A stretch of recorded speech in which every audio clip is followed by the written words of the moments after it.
안녕하세요. 건강을 읽어드려요입니다. 오늘은 아프다면 만성염증 때문입니다. 라는 책을 가지고 왔습니다. 이케타니 도시로 지음, 오시연 옮김. 머릿말. 염증 억제가 건강의 시작이다. 사람은 염증과 함께 늙는다라는 말이 있습니다. 이렇게 말하면 고개를 갸웃거리는 사람이 있을지도 모릅니다. 필자의 다른 저서를 읽었거나 방송을 본 적 있다면 사람은 혈관과 함께 늙는다고 말하지 않았나?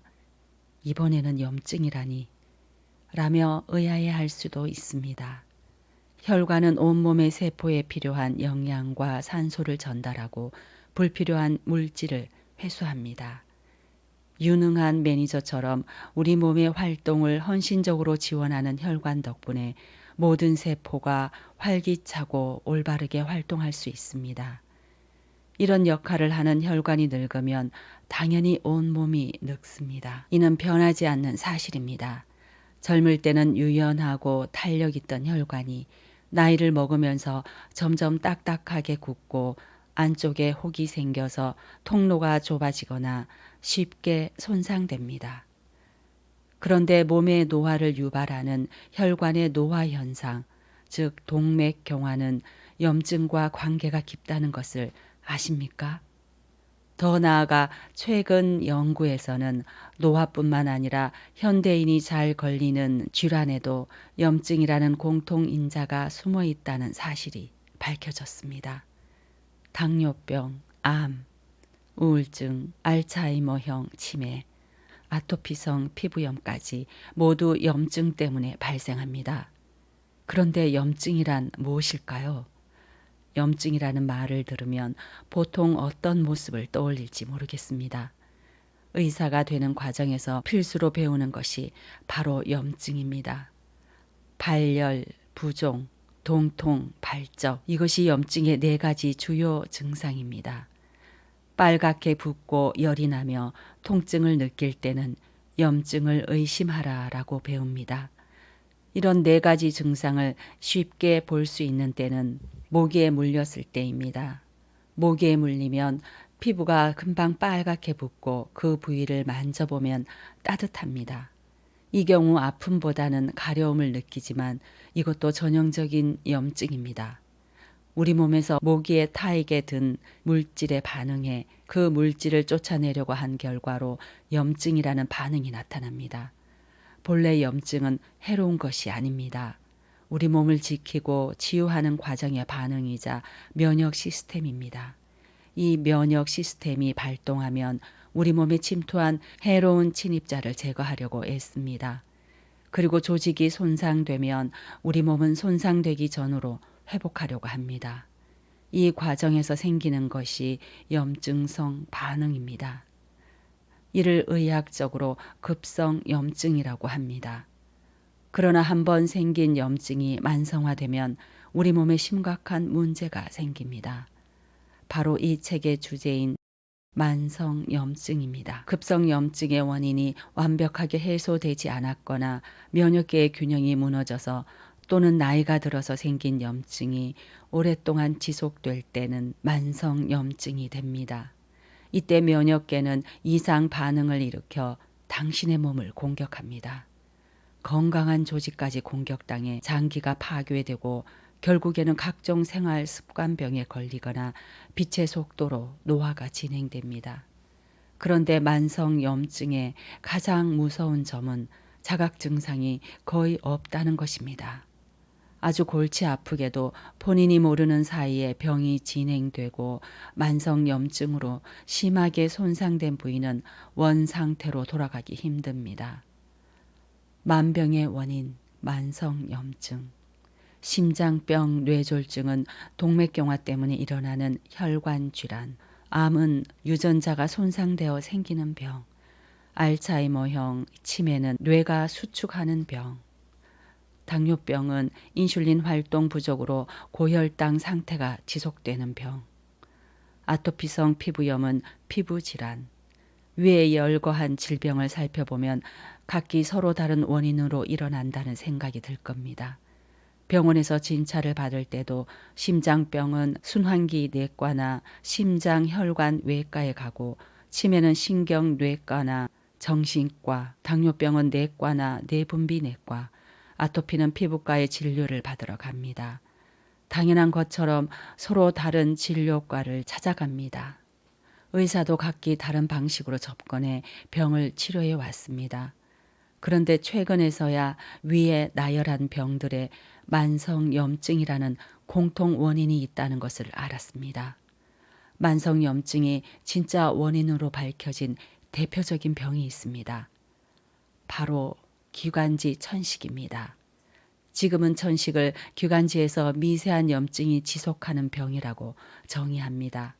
하지만 그 사실이 밝혀진 것은 비교적 최근입니다. 예전에는 천식 발작이 일어날 때만 기도가 좁아지고 발작이 없을 때는 정상적인 상태로 돌아온다고 생각했습니다. 원인은 알 수 없지만 기도 수축이 반복되는 병이라고 여겼습니다. 그래서 기관지 확장제를 주로 처방했습니다. 기도가 좁아져 발작이 일어나는 곤란한 증상에 대한 대증요법을 써서 기도를 넓히는 것이 제일 적합한 치료법이었던 셈입니다. 그런데 발작이 일어나지 않을 때도 기관지에 약한 만성염증이 있다는 사실이 밝혀지자 치료법은 180도 바뀌었습니다. 허비평 스테로이드제 처방처럼 염증을 억제하는 데 초점을 맞춘 치료법으로 바뀐 것입니다.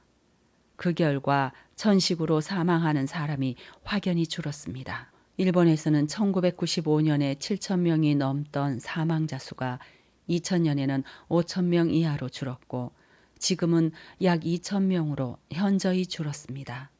병의 밑바닥에 숨어있던 만성염증이라는 원인을 알아낸 덕분에 올바른 방식으로 병에 접근할 수 있었고 근본적인 치료 방법으로 많은 생명을 구하게 된 것입니다. 원인 불명의 혈관염이 나았다. 염증이라고 하면 최근 필자의 병원을 방문한 환자 중 특히 인상이 깊은 사람이 있습니다. 그분은 다른 의사의 소개서를 들고 어렵게 병원에 찾아왔습니다. 어렸을 때부터 재즈 댄스를 배웠는데 20살이 넘었을 무렵에 원인을 알 수 없는 피부염이 생겨서 좋아하는 춤을 그만두고 지금은 사무직에 종사하는 여성이었습니다. 다리 전체에 울긋불긋한 발진이 퍼져 있었고 그런 다리를 남들이 볼까 무서워 치마도 입지 못했습니다. 춤을 춰서 스트레스를 발산하고 싶었지만 춤을 추면 증상이 악화될 가능성이 있다는 의사의 조언을 들을 수밖에 없었습니다. 그 환자는 삶의 보람인 춤을 출 수 없어 크게 좌절했습니다. 그래서 병원을 8곳이나 전전하다가 겨우 결절성 동맥주의염이라는 진단명을 얻었고 스테로이드제 치료를 받았지만 전혀 차도가 없었다고 합니다. 그래서 필자를 찾아온 것입니다. 필자는 내과와 순환기 뇌과 전문의입니다. 대학병원 의사들이 온갖 검사를 해서 병명을 확정하고도 결국 고치지 못했는데 내가 무슨 재주로 고칠 수 있을까? 그 환자를 처음 만났을 때 솔직한 생각은 그랬습니다. 결절성 동맥주의염은 혈관벽의 원인을 알 수 없는 염증이 반복해서 일어나는 질환으로 말 그대로 원인 불명의 혈관염이기 때문입니다. 그래도 어렵게 찾아온 환자니 할 수 있는 모든 일을 해보자고 생각했습니다. 필자는 진료를 보고 식생활을 중심으로 한 생활습관 개선을 조언했습니다. 그분은 조금이라도 좋으니 낫고 싶다는 생각에 성실하게 실천했습니다. 그 후 어떻게 지내고 있는지 늘 마음에 걸렸는데 1년 반 뒤에 그 환자가 치마를 입고 환한 미소를 띠며 병원에 찾아왔습니다. 증상이 호전되었어요. 그래서 감사 인사를 드리러 왔어요. 라며 말입니다. 점점이 퍼져 있던 반점이 거의 눈에 띄지 않을 정도로 연해졌고 피부와 머리카락에는 윤기가 흘렀습니다. 또 수족 냉증까지 개선되었다며 기쁜 얼굴로 말했습니다. 감사 인사를 전하러 왔다고 했습니다. 몸의 긍정적인 변화는 생활 습관을 개선한 지 몇 달 뒤부터 나타났다고 합니다. 염증은 생활 습관의 변화로 피할 수 있다. 원인 불명의 혈관염이 생활 습관을 바꾸는 것만으로 나아진 데는 두 가지 핵심 처방이 있습니다. 이제부터 그 방법과 이유를 자세히 설명하겠습니다. 염증을 촉진하는 요인을 줄인다. 염증을 억제하는 요인을 늘린다. 아주 간단합니다. 그 환자의 피부 증상은 혈관의 염증 때문에 발생했습니다.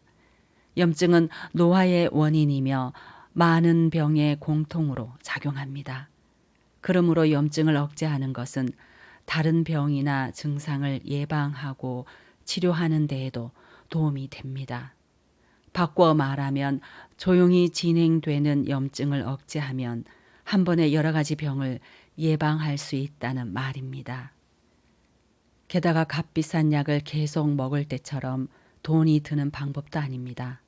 앞서 말한 환자에게 조언한 것처럼 누구나 일상생활에서 할 수 있는 일입니다. 이제 사람은 염증과 함께 늙었다는 사실이 의아했던 사람도 이해할 수 있을 겁니다. 물론 염증에는 나이가 들면서 피할 수 없거나 현대의학으로 해결할 수 없는 복잡한 것도 있습니다. 그러나 생활 습관을 조금 바꾸기만 해도 피할 수 있는 염증도 많습니다. 암이나 우울증, 치매, 당뇨병에 걸리는 사람이 늘어나고 있습니다. 본래 피할 수 있던 염증을 오래 앓다가 큰 병에 걸린 사람이 많다는 증거입니다. 만성염증은 모르는 사이에 조용히 생겨 서서히 우리 몸을 갉아먹습니다. 사실 그런 염증의 불씨는 당신 자신이 만듭니다. 먼저 스스로 불씨를 만들었다는 사실을 깨달아야 염증을 치료할 수 있습니다. 이 책은 그 불씨를 끄기 위해 일상생활에서 실천할 수 있는 방법을 소개합니다. 당장 오늘부터 실생활에 적용해 몸속 염증을 줄여봅시다. 이케타니 도시로. 좋은 염증과 나쁜 염증이 있다. 통증과 열은 면역 시스템의 작동 신호. 염증을 아주 쉽게 표현하자면 모기에 물렸을 때와 같이 붓고 가려운 증상이라고 할 수 있습니다. 평소보다 많이 걷거나 익숙하지 않은 운동을 한 다음 날 시달리게 되는 근육통도 염증의 한 예입니다. 근육통을 예전에는 젖산이 근육에 쌓여서라고 생각했지만 이 또한 염증이 원인이라는 사실이 밝혀졌습니다. 근육통은 엄밀히 말하자면 염증과는 구분됩니다. 근육통은 근육을 무리하게 사용하여 근막 파열과 같이 근육이 손상되었거나 젖산과 함께 생성되는 수소이온 때문에 근육이 극도로 산성화되었을 때 생깁니다. 그런데 이렇게 생긴 근육통이 시간이 흐른 뒤에도 계속 아프거나 더 아픈 경우가 있습니다. 이때의 통증은 바로 염증이 생겨서 느끼는 통증입니다. 갑작스러운 운동을 해서 근육이 놀라거나 과도하게 사용하게 되면 근육의 섬유와 주변 조직에 작은 상처가 생기게 됩니다. 이러한 상처들을 회복하기 위해 염증이 생기는 것입니다. 지금은 이것을 근육통의 원인이라고 여깁니다. 모기에 물려서 빨갛게 부어오르는 것도 시간이 흘러 생기는 근육통도 모두 같은 염증 현상입니다. 감기에 걸렸을 때 목이 붓는 것도 발이 까지거나 발목이 삐었을 때 벌겋게 부푸는 것도 모두 염증입니다. 통증이나 가려움, 부종과 같은 알기 쉬운 증상은 눈에 띄게 나타났다가 그 원인이 없어지면 증상이 순식간에 사라집니다. 앞서에서도 말했듯이 모기에 물렸을 때 나타나는 증상이나 근육통도 일정 시간이 지나면 원인이 사라져 원래 상태로 깨끗이 돌아갑니다. 이처럼 시간이 지나면 자연스레 염증이 사라지는데 무엇이 문제일까요?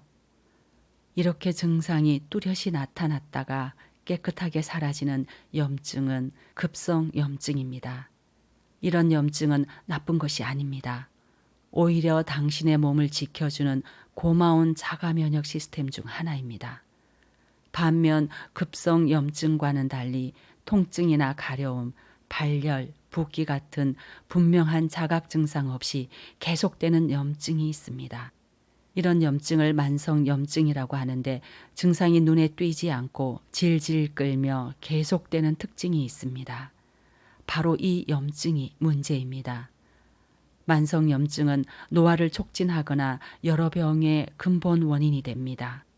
평상시 이유 없이 몸이 붓고 아프고 피곤한 것도 만성 염증 때문입니다.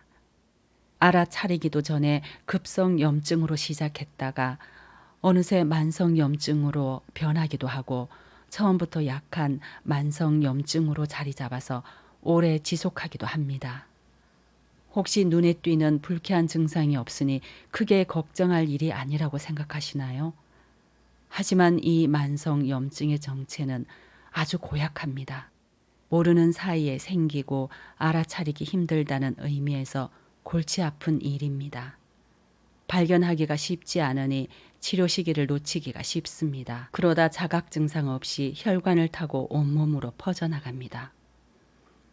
게다가 무서운 사실은 앞서 말했듯이 만성 염증으로 심각하게 망가진 신체 부위는 원래 상태로 돌아오지 않는다는 것입니다.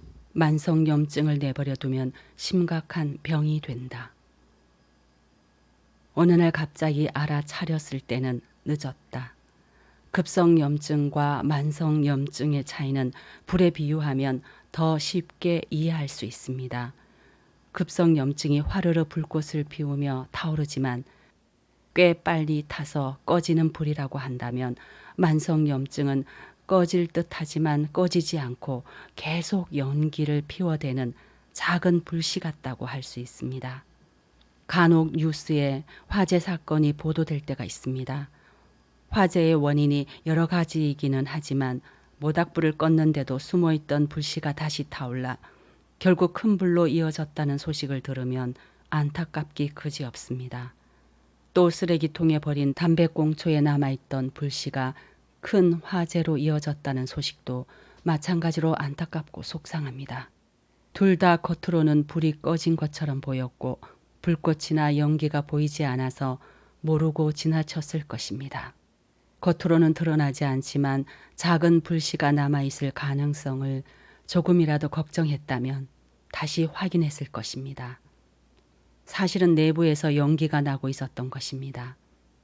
만성염증이 꼭 그렇습니다. 불꽃이 보이지 않고 조금씩 연기만 나는 상태라고 할 수 있습니다. 아프지도 않고 열도 없어서 불씨로 인식되지 않기 때문에 아무런 대처 없이 방치되기 일쑤입니다. 큰 병을 막는 작은 습관. 불꽃을 내며 타는 것도 아닌데 그냥 내버려 두어도 상관없지 않느냐고 생각할 수 있습니다. 그러나 콘센트에 쌓인 먼지도 발화의 원인이 될 수 있고 때로는 대형 화재로 이어집니다. 기껏해야 먼지인데 말입니다. 아마도 이 정도는 괜찮겠지라며 청소를 하지 않았거나 먼지가 쌓인 줄 모르고 방치했기 때문이지 않을까요? 만성염증도 마찬가지입니다. 이 정도는 괜찮겠지라고 생각하거나 연기가 나는 줄 모르고 오랫동안 그대로 두면 아주 약한 염증이 반복해 나타나서 서서히 우리 몸을 갉아먹습니다. 그러면 장기가 딱딱하게 굳는 섬유화가 진행되거나 본래의 기능을 수행하지 못하는 등 어느 날 갑자기 심각한 증상이 나타납니다. 일상생활에서 조금씩 먼지가 쌓여가듯이 인식하지 못할 뿐 우리에게는 크건 작건 만성염증이 있습니다. 어떤 이유로 불씨가 생기고 처음에는 연기가 살살 날 뿐이었는데 오랜 시간에 걸쳐 서서히 퍼지며 조금씩 몸을 태워가는 모습을 상상하면 됩니다. 하지만 평소 안전에 신경 쓰고 청소를 깨끗이 하면 불이 날 정도로 먼지가 쌓이지 않듯이 만성염증도 일상생활에서 신경을 쓰면 큰 불로 번지기 전에 조금씩 피어오르는 불을 끌 수 있습니다. 만성염증은 온몸의 병을 만든다. 그냥 두면 큰일 나는 치주염의 정체. 무심코 지나치기 쉬운 작은 불이라고 할 수 있는 만성 염증을 방치하여 치료를 길게 끌면 큰 불로 번지게 됩니다. 우리 주변에서 가장 많이 볼 수 있는 치주염이 그런 예의 하나입니다. 치주염은 말 그대로 치아 주위에 생기는 병입니다. 구체적으로 말하면 치아를 지탱하는 뼈나 잇몸이 치주병균에 감염되어 염증을 일으키는 것입니다. 우리 입안에는 항상 수백여 종의 세균이 존재합니다. 그 가운데 치주염의 원인이 되는 치주병균은 알려진 것만 해도 100여 종이 넘습니다. 이렇게 흔한 균이므로 치주병균에 감염되지 않는 일이란 거의 불가능해 보입니다. 입안에 들어온 치주병균은 공기를 싫어하기 때문에 공기가 없는 공간을 찾아 치주 포켓이라고 불리는 이와 잇몸 사이의 골로 파고듭니다. 제대로 양치질을 해서 치아 사이에 붙어 있는 더러운 물질을 제거하지 않으면 치주 포켓으로 들어간 치주 병균은 점점 더 늘어나게 됩니다. 그렇게 치주 병균끼리 플라그라는 끈끈한 덩어리를 형성하면서 점점 치주 포켓 안으로 파고 들어갑니다. 그 치주 병균과 치주 병균이 내는 독소에 반응해 잇몸에 염증이 생기는 것이 치주염의 시작입니다. 이때 눈치를 채고 매일 양치질을 열심히 해서 플라그를 제거하거나 치과에 가서 치료를 받으면 괜찮지만 그대로 두면 염증이 서서히 퍼져나가게 됩니다. 치아를 지탱하는 치조골까지 염증이 퍼져서 치조골이 녹아내려 결국 반밖에 남지 않으면 기댈 곳을 잃은 치아가 조금 흔들리기 시작합니다. 계속 그대로 놔두면 치조골이 더욱 녹아서 잇몸이 내려앉고 치아가 흔들려 음식물을 잘 씹지 못하거나 치아 배열이 삐뚤어져 결국에는 치아를 뽑아야 하는 사태에 이르게 됩니다. 처음 잇몸에 염증이 생기고 나서 치아를 잃기까지 15에서 30년 정도 걸린다고 합니다. 그렇다면 그 사이에 염증의 존재를 알아차리고 원인을 제거하면 치아를 보존할 수 있다는 말이 됩니다. 특히 잇몸에만 염증이 생긴 단계에서 눈치를 채고 적절한 처치를 하면 예전의 건강한 상태로 되돌릴 수 있습니다. 반대로 치조골까지 염증이 진행되면 한번 잃은 치조골과 내려앉은 잇몸은 절대로 회복되지 않습니다. 그런데 상당수가 치조골이 반쯤 없어지고 치아가 흔들리기 시작했어야 의아해하며 치과로 달려갑니다. 충치 같은 통증도 없고 별다른 자각이 없으니 그냥 방치하는 것입니다. 처음에는 잇몸 가장자리가 빨갛게 되거나 양치질을 하면 약간 피가 도는 정도의 작은 불이었을 텐데 10년, 20년 지나면서 치아를 잃게 하는 큰 불이 된 것입니다. 제때 치료하지 않고 방치한 만성 염증이 어떤 무서운 결과를 가져오는지는 치아 주변 조직에만 생기는 염증인 치주염만 봐도 충분히 알 수 있습니다. 하지만 더 무서운 것은 우리 몸의 모든 부분에서 그와 비슷한 일이 일어났을 때입니다. 상상만 해도 무서운 일입니다. 만성 염증을 억제해야 무병장수한다. 최근에는 치주염과 각종 다른 병과의 상관관계가 주목받고 있습니다. 그 중에서도 당뇨병과 치주염이 밀접한 관계가 있다는 사실은 널리 알려졌습니다. 당뇨병이 있으면 치주염에 걸리기 쉽고 증상도 심하다는 점은 예전부터 알려져 왔습니다. 하지만 최근 연구에서는 그와 정반대 신호도 있다는 것을 알게 되었습니다. 즉 치주염이 있으면 당뇨병이 중증에 이르기 쉽다는 것입니다. 그 이유는 치주병균이나 치주병균에 반응해 치아 주변에서 생기는 염증을 일으키는 물질인 메디에이터가 혈류를 타고 전신을 돌아다니며 혈당치를 낮추는 호르몬인 인슐린의 작용을 방해하기 때문입니다. 이 같은 현상은 동맥경화에도 해당됩니다. 동맥경화인 사람의 혈관에서 치주병균을 발견했다는 내용은 이미 다수 보고되었습니다.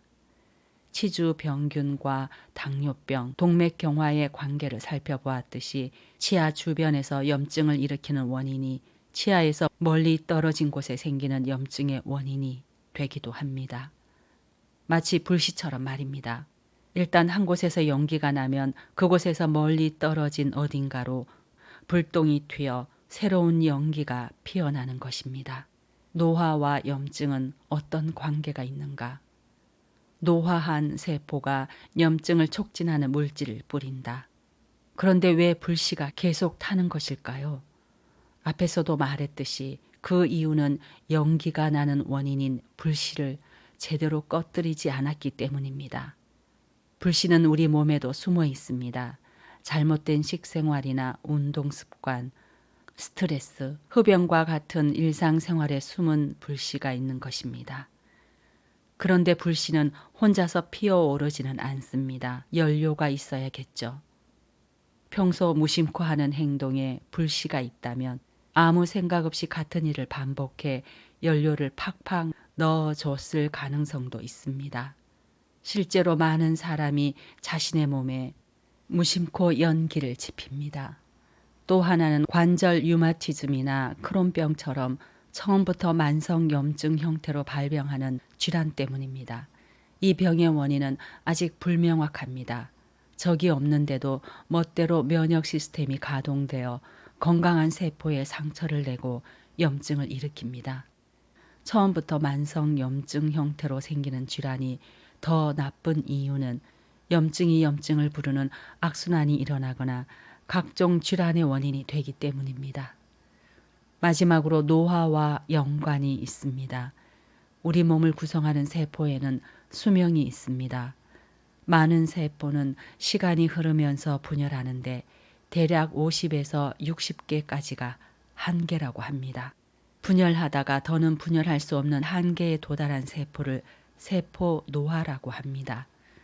노화세포는 분열하지 못하지만 바로 죽는 것은 아닙니다. 한동안 그 자리에 머무릅니다. 노화세포가 한자리에 머무르는 동안 무슨 일이 일어날까요? 노화한 세포 주위로 염증을 촉진하는 물질이 잔뜩 분비됩니다. 즉 세포 노화도 만성 염증의 원인이 되는 것입니다. 또한 하나의 세포가 노화되면 주위 세포가 그에 동조하듯 일제히 노화해 염증이 퍼지면서 질환으로 발전합니다. 염증을 만들고 없애는 몸의 명령, 면역 시스템의 오작동. 여기서 염증을 촉진하는 물질인 메디에이터에 관해 간단히 짚고 넘어가겠습니다. 메디에이터는 원래 중개자라는 의미지만 의학 용어로는 세포에서 세포로 정보를 전달하는 전달 물질을 뜻합니다. 간단히 세포가 이래라 저래라 하고 내리는 명령이라 생각하면 됩니다. 염증과 관련된 여러 메디에이터가 발견되었는데 크게 염증을 일으키는 유형과 염증을 없애는 유형으로 나뉩니다. 염증은 원래 몸에 필요한 반응이므로 염증을 일으키는 메디에이터도 필요합니다. 동시에 없애는 메디에이터도 충분히 있어야 합니다. 만약 염증을 없애는 메디에이터가 충분하지 않으면 염증이 생긴 상태가 계속됩니다. 그러므로 두 유형의 메디에이터가 반드시 균형을 잘 유지해야 합니다. 즉 염증을 만드는 메디에이터와 염증을 없애는 메디에이터 사이의 균형이 무너지면 면역 시스템이 비정상적으로 가동합니다. 우리 몸속에 염증이 쉽게 생기고 잘 없어지지 않는 것입니다. 항산화보다 항염증이 더 중요하다. 몸이 녹쓰는 산화, 몸이 노화한다고 하면 어떤 사람은 산화라는 말을 떠올릴 것입니다. 종종 안티에이징에는 항산화가 중요하다는 말이 들려오기 때문입니다. 산화와 염증 중에 어떤 것이 더 노화와 관계가 깊을까요? 라고 묻는다면 둘 다입니다. 라고 답할 것입니다. 염증이 산화를 일으키고 산화는 다시 염증을 만들어내는 닭과 달걀 같은 관계이기 때문입니다. 산화란 무엇일까요? 산화는 물질과 산소가 결합하는 화학 반응을 말합니다. 껍질을 깎은 사과의 표면이 시간이 지나면서 누렇게 변색하거나 철에 녹이 쓰는 것은 산화가 원인입니다. 마찬가지로 우리 몸도 산화에 의해 세포가 변화하고 그로 인해 노화가 진행됩니다. 우리가 숨을 쉴 때 체내에 들어간 산소 일부가 화학 변화를 일으켜 활성산소로 바뀝니다. 활성산소는 산화력이 증강된 산소입니다. 강한 산화력은 면역세포가 체내에 침입한 세균이나 바이러스 같은 적과 싸울 때 무기가 되기도 하므로 우리 몸에 일정량 있어야 합니다. 하지만 활성산소가 계속 늘어나면 몸속 세포까지 타격을 입게 됩니다. 그런데 우리 몸에는 이 활성산소를 억제하는 힘, 항산화력도 있습니다. 그 항산화력의 대표 주자인 슈퍼옥시드 디스무타제가 있습니다. 이 효소는 과잉 활성산소를 제거하고 독소를 없앱니다. 누구에게나 SOD에 의한 항산화력이 있으므로 몸속의 활성산소가 어느 정도 증가하는 것은 문제가 되지 않습니다. 그러나 염증이나 스트레스, 자외선 등으로 활성산소가 지나치게 많아지거나 나이가 들어서 항산화력이 약해지면 산화가 항산화를 웃돌아 완전히 처리하지 못하게 되고 몸 여기저기에 활성산소에 의한 상처가 납니다. 이 문제를 산화 스트레스라고 합니다. 산화가 염증을 부른다. 앞에서 원래 염증은 원인을 제거해 몸을 원래 상태로 되돌리는 반응이라고 설명했습니다. 그렇기에 염증의 원인은 크게 두 가지로 나눌 수 있습니다. 바로 외부에서 들어온 이물질과 손상된 몸속 세포입니다. 산화 스트레스로 상처가 난 세포는 제거해야 합니다. 그러므로 부싯돌을 탁탁 부딪히면 불꽃이 생기듯이 산화 스트레스라는 부싯돌이 부딪혀 염증이 생기는 계기로 작용합니다. 그뿐 아니라 염증은 활성산소를 만들어서 세균과 바이러스에 타격을 가합니다. 즉 염증이 일어나는 곳에는 활성산소가 대량으로 발생합니다. 노화를 촉진하는 당화. 당화라는 말을 들어보셨나요? 당화 반응은 포도당 당질이 단백질과 결합했을 때 단백질이 변성해서 최종 당화 산물이라는 노화 물질을 생성하는 반응입니다. 우리 몸이 당화하는 주요 원인은 당질의 과잉 섭취입니다. 불필요한 당질이 체내의 단백질과 결합해 체온에 열이 가해지고 당화가 일어나는 것입니다. 무시무시하게도 한번 생성된 최종 당화 산물은 몸에 축적됩니다. 피부 주름이나 처짐을 유발하고 각종 질환에 걸릴 가능성도 높입니다.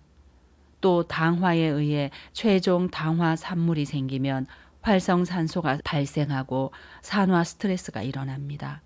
그러면 또 염증이 생깁니다. 이렇게 산화와 당화는 둘 다 염증을 일으킵니다. 산화, 당화, 염증 모두 되도록 피해야 합니다. 이것이 노화를 늦추는데 가장 중요합니다. 죽기 전까지 건강하게 사는 방법. 염증 수치가 높을수록 일찍 죽는다. 만성염증이 만병의 권원이라는 것은 어떻게 보면 당연한 말입니다. 하지만 거기에 그치지 않고 몸속에 만성염증이라는 연기를 품고 있는 사람일수록 수명이 짧은 경향을 보입니다. 일본의 게이오 기즈쿠 대학교 의학부와 영국의 뉴캐슬 대학교가 시행한 공동 연구에 따르면 85세에서 99세, 100세에서 104세, 105세 이상의 모든 연령대에서 CRP를 비롯한 염증 수치가 높은 사람이 낮은 사람보다 일찍 사망했습니다. 이 연구는 흥미롭게도 인지 기능과 일상생활의 자립도에 관해서도 조사했습니다. 이 조사에서 모든 연령대에서 염증 수치가 낮은 사람들이 높은 사람보다 인지 기능과 일상생활의 자립도가 높았습니다. 이 조사 결과를 보더라도 연기가 나지 않는 사람이 수명뿐만 아니라 건강 수명도 길다는 것을 추정할 수 있습니다. 즉 연기가 나지 않는 사람일수록 건강하고 오래 산다는 것입니다. 여기서 연기, 즉 만성 염증은 모르는 사이에 점점 진행됩니다. 작은 불에서 큰 불, 즉 조기 사망이라는 사태로 악화되지 않도록 조심해야 합니다. 아직 연기인 만성 염증일 때 완벽하게 불을 끄고 심각한 병을 막아야 합니다. 항산화력이 높은 채소는 항염증력도 높다. 이제 염증에 효과가 좋은 채소 섭취법 소개로 이 장을 마무리하겠습니다. 채소가 건강에 중요하다는 사실은 말할 것도 없습니다. 몸속 염증을 억제한다는 의미에서도 채소는 매우 중요합니다. 식사할 때 채소를 먼저 먹으면 포만감을 일찍 느껴서 과식을 방지할 수 있습니다. 또 식이섬유가 풍부해 혈당치의 급격한 상승을 막아주며 장내 환경을 개선해 준다는 이점도 있습니다. 또 하나, 채소가 건강에 좋은 이유는 채소에 항산화 물질이 함유되어 있기 때문입니다. 산화는 물질이 산소와 결합하는 반응을 말합니다. 종종 산화는 몸에 독이 쓰는 것이라고 말합니다. 우리가 들이마신 숨의 2%는 산화력이 강한 활성산소로 전환됩니다. 그에 대비하기 위해 우리 몸에는 원래 활성산소를 억제하는 힘인 항산화력이 갖춰져 있습니다. 그래서 약간의 활성산소는 문제가 되지 않습니다. 그런데 활성산소가 지나치게 증가하면 그 물질을 전부 처리하지 못해 몸 여기저기에서 산화 스트레스가 발생합니다. 특히 항산화력은 나이가 들면서 점점 저하하므로 나이를 먹을수록 산화 스트레스가 쉽게 발생합니다. 산화 스트레스가 일어나면 부싯돌을 탁탁 부딪혀 불꽃을 내듯이 염증이 생깁니다. 산화 스트레스가 있는 곳에 염증이 발생한다는 말입니다. 반대로 말하자면 항산화력을 높여 산화 스트레스가 발생하지 않도록 하면 염증의 발생 원인 하나는 줄일 수 있습니다. 그러므로 매일 식사를 할 때 항산화 작용이 강한 채소를 섭취해야 합니다. 스스로 몸을 움직일 수 없는 식물은 자외선 같은 위험 요소에서 자신을 지키기 위한 피토케미칼이라는 성분을 만들어냅니다. 이 성분의 항산화력이 건강을 지켜주는 것입니다. 채소나 과일에 함유된 비타민C, 견과류나 올리브유 등에 함유된 비타민 E도 항산화력이 높습니다. 이러한 항산화 물질을 적극 섭취해 염증이 생기는 것을 방지합시다. 오늘은 여기까지 읽겠습니다. 오늘도 함께 해주셔서 감사합니다. 구독, 좋아요는 저에게 큰 힘이 됩니다. 감사합니다. 다음에 뵙겠습니다.